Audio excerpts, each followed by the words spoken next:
អ្នកសមុទ្រកពតមកពីកពតបាទអ្នកកពតបាទអ្នកសមុទ្រសែនជ័យណា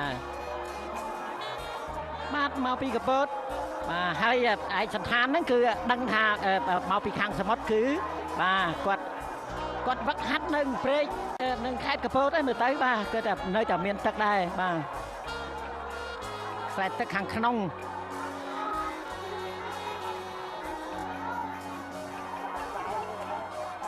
ដាច់តែម្ដងហើយបាទឡោះបាទអត់ទេកុំឲ្យតែឈើអ៊ំតែឈើនៅស្ងៀមក៏នៅអត់ជាប់ដែរបាទ